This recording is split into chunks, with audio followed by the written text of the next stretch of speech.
Let's get to point number 2 that should have been taken away from this interview. And it's something that I have been talking about extensively on this show.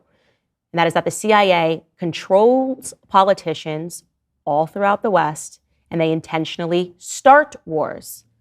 Let's listen to Julian Assange again in a prior clip discussing just this fact. Because the goal is not to completely subjugate Afghanistan. The goal is to use Afghanistan to wash money out of the tax bases of the United States, out of the tax bases of European countries, through Afghanistan and back into the hands of a transnational security elite. That is the goal, i.e. the goal is to have an endless war, not a successful war. So Stop the War Coalition is important because we have to prevent it becoming normal for there to be a constant war. Endless wars, constant wars. So you can imagine why the CIA quite literally tried to kill Julian Assange and wanted to prevent the information that he had found about these wars, what we've been doing overseas. He released documents pertaining to us just killing Iraqi civilians like it was a sport.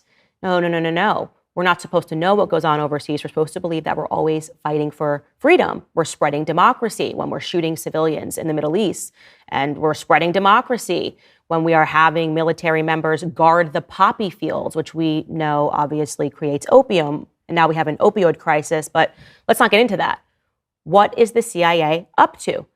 Well, Putin, in his interview, made it very clear that the president is just a puppet. It has no real power. And the CIA controls the presidents. In essence, that would mean that our entire republic, the concept of democracy, is an illusion, right? That there is an elite that is controlling. And he exemplified this by going over all the presidents who he had had conversations with, president to president. And then suddenly the CIA would swoop in and tell him, no, that's not what we're doing. Don't listen to a word. But he says, take a listen to this. So twice you've described U.S. presidents making decisions and then being undercut by their agency heads. So it sounds like you're describing a system that's not run by the people who are elected in your telling. That's right. That's right. In the end, they just told us to get lost. I'm not going to tell you the details because I think it's incorrect. After all, it was confidential conversation. But our proposal was declined. That's a fact. So who is operating the CIA and what are their interests? Because clearly the interests are not the American people, and clearly the interests are not people all across the West. And yet they have remarkable control, not just over politicians in America, but all throughout Europe. Any country that is in the European Union presumably is being controlled by the CIA, is being controlled rather by intelligence agencies, maybe by a different name, but they're all one. I think that's become abundantly clear by now. And here's another question. Why don't Americans care? What do we care about instead? Oh, I know. Climate change, right? We don't learn about history. We don't learn about present, but they instead want you to act like emotional animals about various topics like racism and sexism and definitely climate change, which makes this next portion of the interview, the number 3 takeaway, incredibly crucial.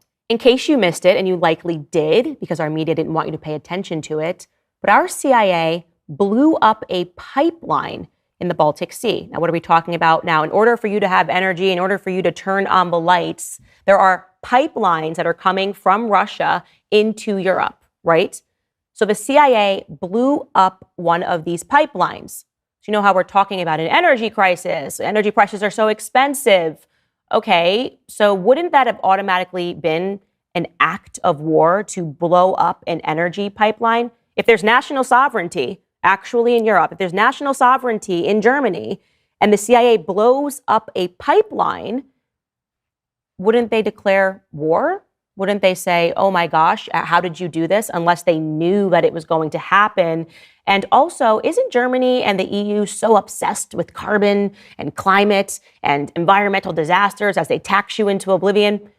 Why didn't they go, oh my gosh, well, that seems a bit crazy that they blew up this pipeline in the middle of a sea? No, none of that happened.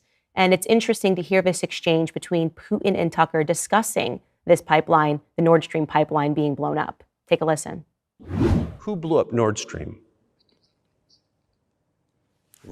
You for sure. I was busy that day. Nate, do you have I did not blow up Nord Stream. Thank you, though. У вас лично, может быть, есть алиби, у вас лично. You personally may have an alibi, but the CIA has no such alibi. Do you have evidence that NATO or the CIA did it?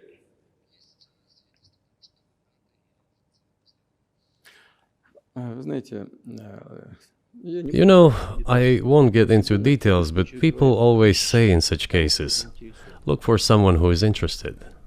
But in this case, we should not only look for someone who is interested, but also for someone who has capabilities.